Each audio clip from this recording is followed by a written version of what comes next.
olhando para o outro e eu dizendo que é assim mesmo, pastor. E aí eu não conseguia dormir direito e o diabo ficava tentando me fazer pensar em todo tipo de pecado, de desatino, e eu lutando contra aquilo. E sonhei várias vezes que estava lutando com o inferno, e o inferno dizendo que eu era prisioneiro, e eu dizendo: eu não sou, eu fui liberto pelo sangue de Jesus, você não vai me manter aqui. Olha, fui no inferno 2 anos. Um dia, no meio desses 2 anos, eu caí de joelhos e disse: Jesus, eu não estou entendendo nada, meu pastor não entende o que está acontecendo, eu estou desesperado, o que eu faço? E Jesus me disse o que disse nas Escrituras o tempo todo, que o pastor podia ter dito: invoca o meu nome, dá ordens em meu nome que eles vão embora. Eu disse: mas é assim? E ele disse: é assim.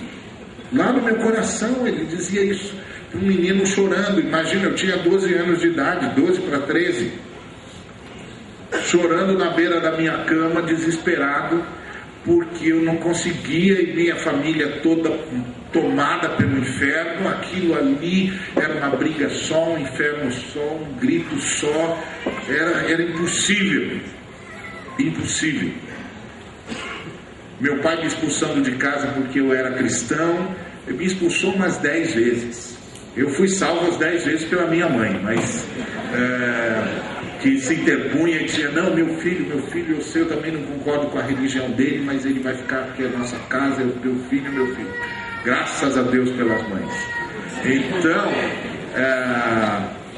ali eu aprendi. Depois, quando eu fui ver esse movimento de batalha espiritual do jeito que ele ganhou conotação, eu dizia: engraçado, isso não se parece com nada que eu aprendi com Jesus nos meus anos de batalha. O que eu aprendi com Jesus era a respeitar a autoridade dele, a invocar a autoridade dele, a honrar o nome dele e a usar o nome dele como meu único escudo, e escudo suficiente contra todos os ataques de Satanás. Então, você tem de aprender a fazer isso, porque o inimigo ataca dentro da nossa casa. Principalmente se ele quiser afetar o seu ministério, ele tem um caminho fácil: é só destruir a sua família. É só fazer a sua família entrar num estado de desespero. É só fazer os seus não se entenderem mais, que você perde até autoridade para pregar, que você sobe num púlpito e não sabe o que fala, que você começa a dizer assim: meu Deus, eu estou ensinando para o povo que não está funcionando para mim. Mas isso é por quê? Porque nós dependemos pouco de Jesus. Nós dependemos pouco de Jesus, irmãos. Olha, eu sou um camarada que gosta muito de teologia. A gente fica com a cabeça cheia e pensa que pode explicar tudo. A gente fica com a cabeça cheia e não invoca mais o nome de Jesus. Mas o segredo da fé cristã é o nome de Jesus. O segredo da vida cristã é o nome de Jesus. O segredo da batalha contra o diabo é o nome de Jesus. É ao nome de Jesus que as trevas tremem. Não é ao meu conhecimento, não é ao meu carisma, não é as palavras de ordem que eu dou na igreja. O inferno teme Jesus Cristo e recua diante de Jesus Cristo. Então isso é verdade para dentro da nossa casa. Isso é verdade para dentro da nossa casa. Quando você perceber que está em alguma coisa acontecendo na sua casa que você não está conseguindo explicar, não adianta você tentar pôr ordem na casa com mais grito. Não adianta você tentar pôr ordem na casa com mais berro. E não adianta você tentar pôr ordem na casa com mais autoritarismo. Você vá buscar o nome de Cristo Jesus. Pede para Jesus Cristo interferir.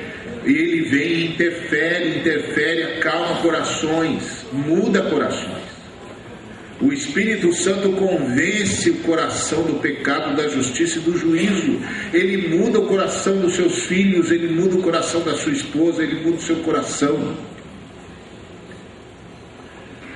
O Espírito de Deus é o nosso segredo.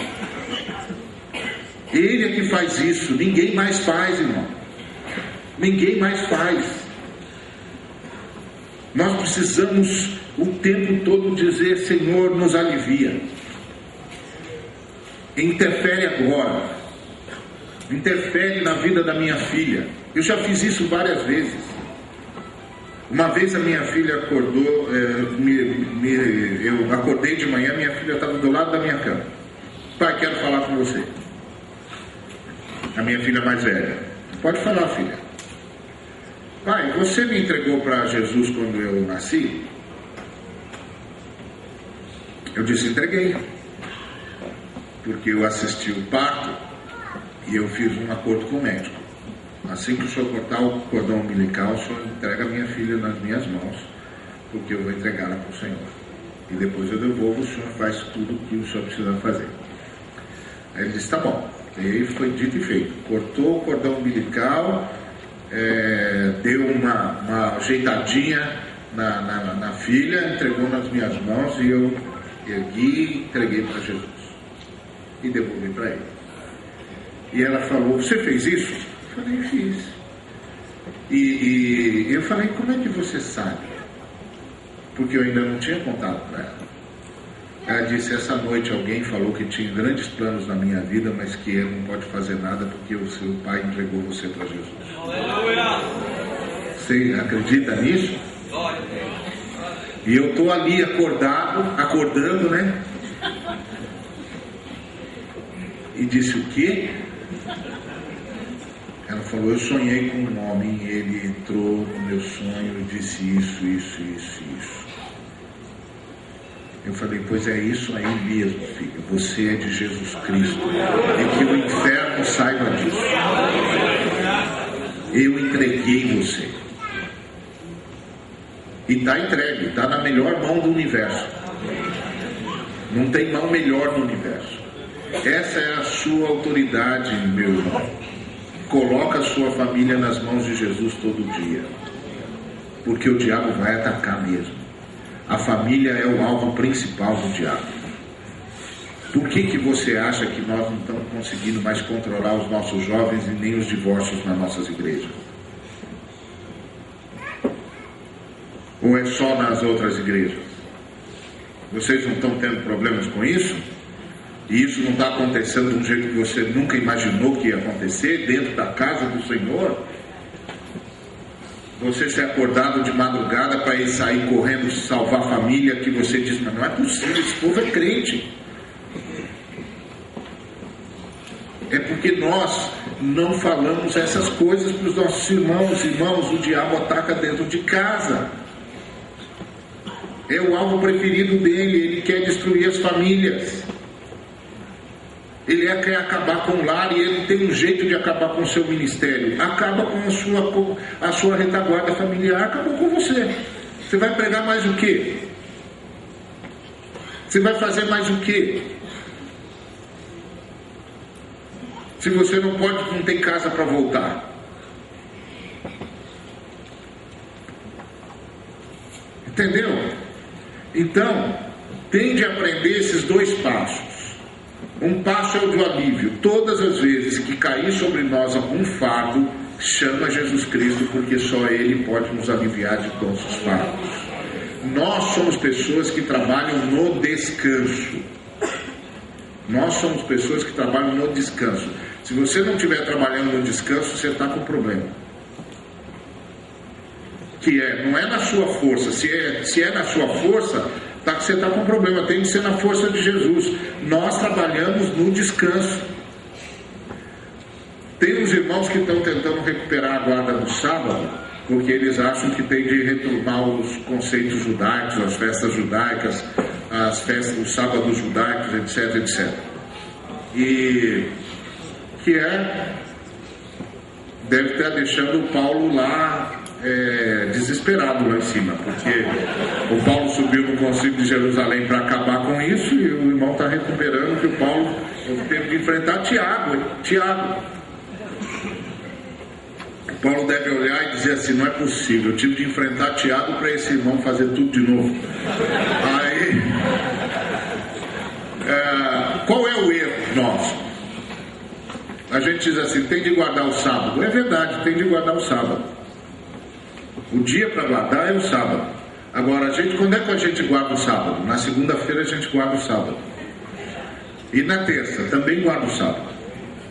E na quarta também guarda o sábado. Sabe por quê? Porque sábado para nós cristãos, para quem crê em Jesus Cristo, não é um dia, é um estado.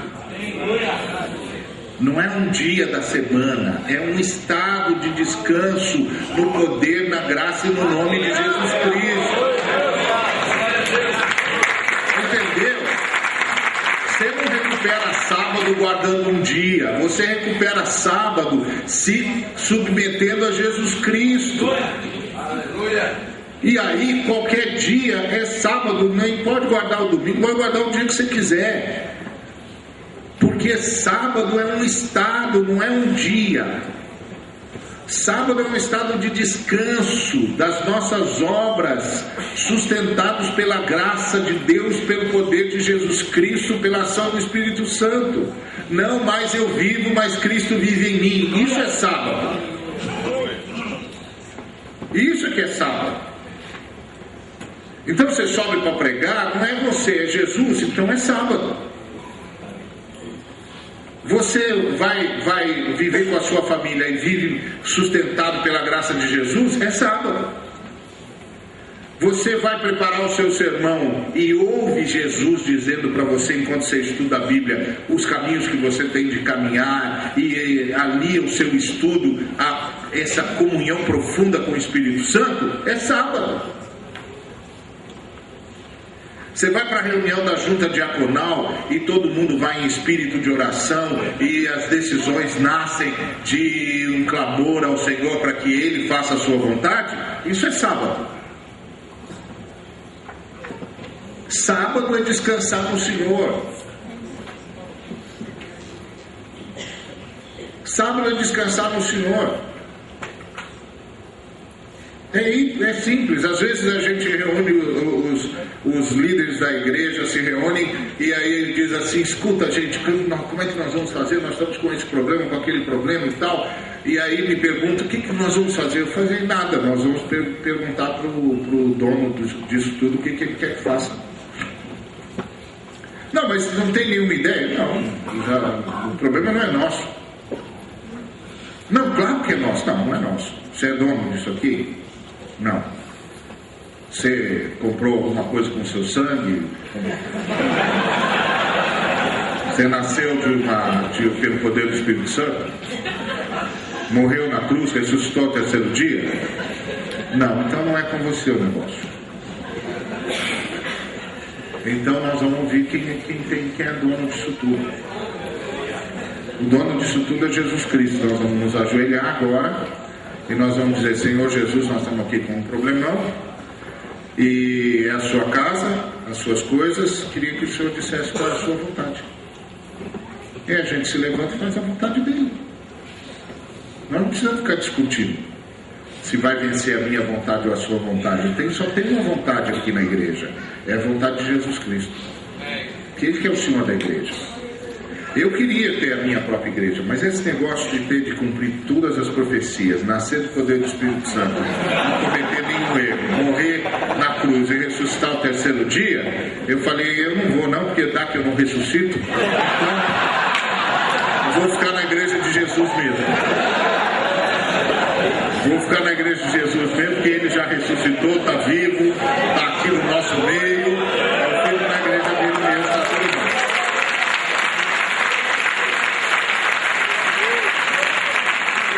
Então, queridos, o segredo de ganhar a nossa família é recuperar a dependência de Jesus Cristo, tanto para nos aliviar quanto para nos levar para o descanso.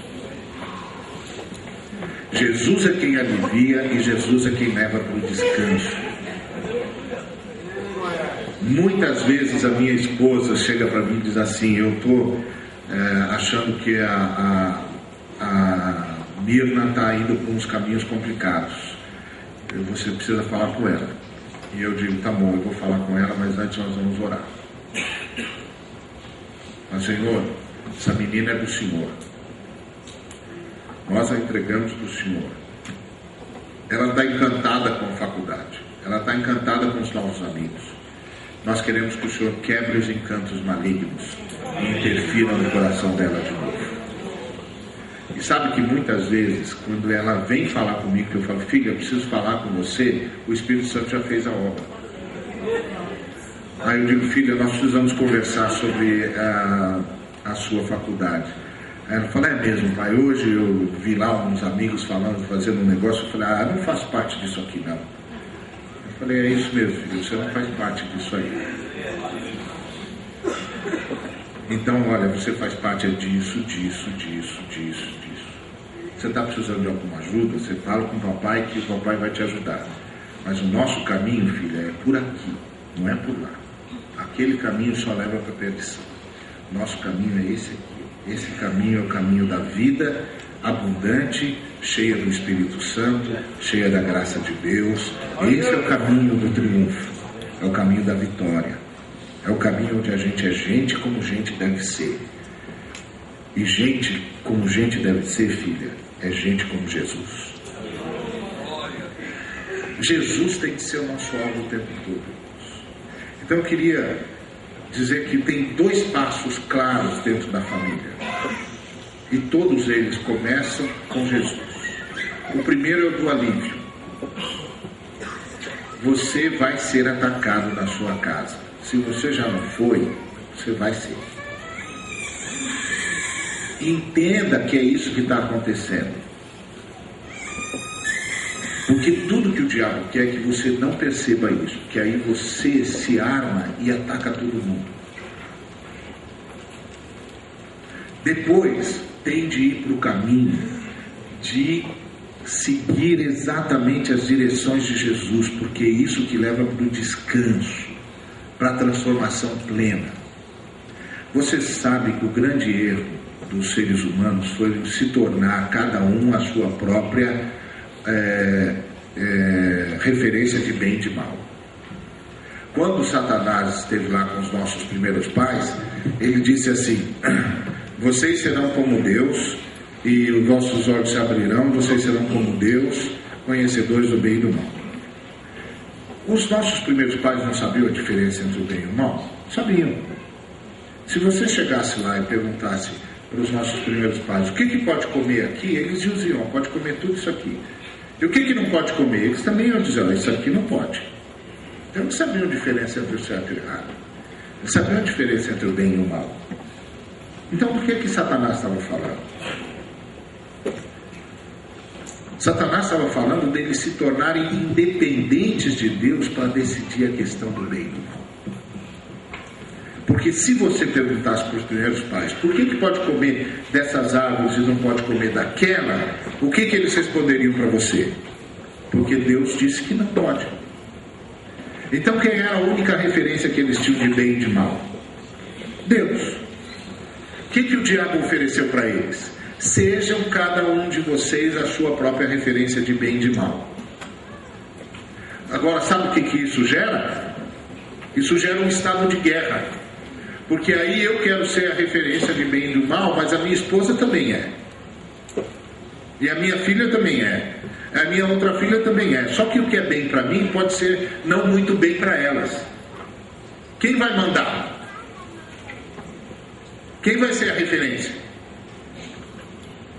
Jesus. O que é ser cristão? É voltar a ter Jesus Cristo, o Senhor, como nossa única referência de vida e de morte, de bem e de mal, de certo e de errado. Certo é o que Jesus diz que é certo, errado é o que Jesus diz que é errado. E aí o que a gente faz? A gente ora. Pastor Ademir ou Edneia de Curitiba buscaram os filhinhos lá no parquinho. Isso. Ok? Então, o que é ser cristão? É voltar a deixar nas mãos de Deus a decisão sobre o certo e errado. E sabe uma coisa que eu aprendi a falar com as minhas filhas? Eu aprendi a sentar com elas e dizer: filhas, se Jesus estivesse no seu lugar, estaria fazendo isso? Estaria falando assim?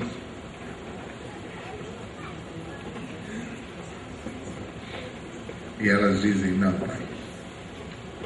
Então, filha, o que você precisa fazer sobre isso? Eu preciso me acertar com isso.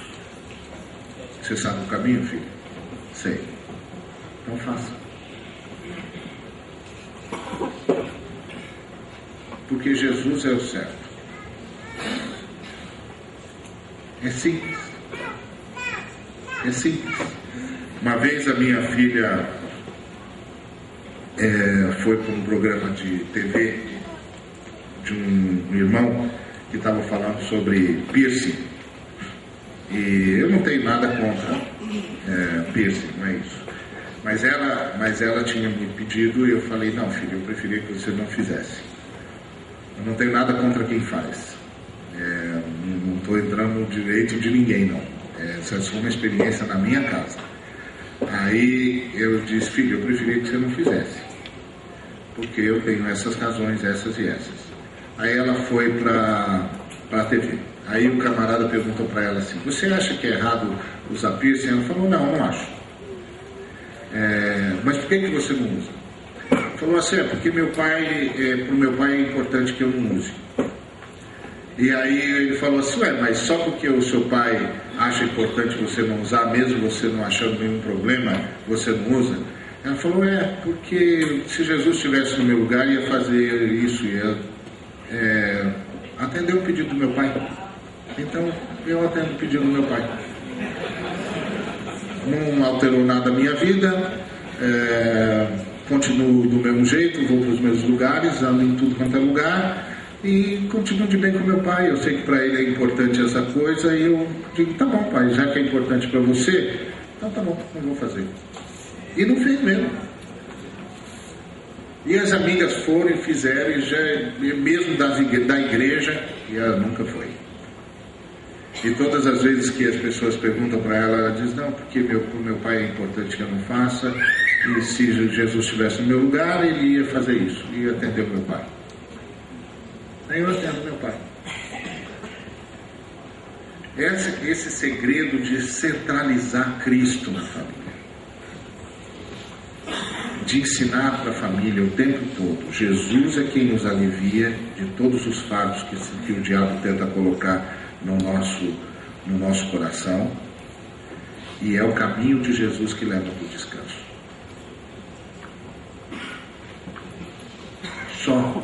Só Jesus. Então, eu queria dizer isso, estou dizendo isso para você de coração, porque eu estou tão cansado de ver famílias de pastor destruídas. Eu tenho chorado tanto com colegas que tiveram de ir embora. Eu tenho visto tanta coisa nesse país e tenho visto gente correr atrás do diabo onde o diabo não está e não perceber o diabo onde ele está. E eu olho para tudo isso com lágrimas nos olhos e no coração, dizendo: Jesus, nós não ouvimos o Senhor. Nós não ouvimos o Senhor. É por isso que nós estamos desse jeito. Nós não ouvimos o Senhor. O Senhor disse para a gente o tempo todo e nós não ouvimos o Senhor. Então, querido, meu irmão, minha irmã, lembra disso. O diabo vai colocar fardos que vão gerar brigas desnecessárias, que vão produzir sentimentos de raiva inesperados, pensamentos abortivos que você não sabe de onde veio. Você tem que perceber isso e invocar Jesus, pedir para Ele interferir. Mas mais do que isso, você precisa lembrar a sua família que é só sob o jugo de Jesus, sob o seu fardo, que a gente encontra descanso. E que a gente precisa aprender a ser humilde com Ele e a ser manso com Ele. O humilde é aquele que está pronto para servir, e o manso é aquele que está pronto para ceder. O que vai sustentar a família é se nós criarmos um ambiente onde todos estejam prontos para servir e onde todos estejam prontos para ceder, sob o nome de Jesus Cristo.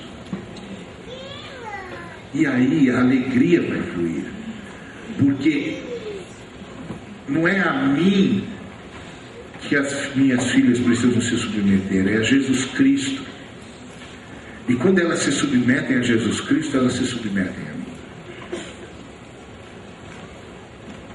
Eu sou o pai das minhas filhas, não sou o Deus das minhas filhas. E a minha função como pai é levá-las ao único Deus ao qual elas devem adorar. E não sou eu. Não sou eu. É Jesus Cristo.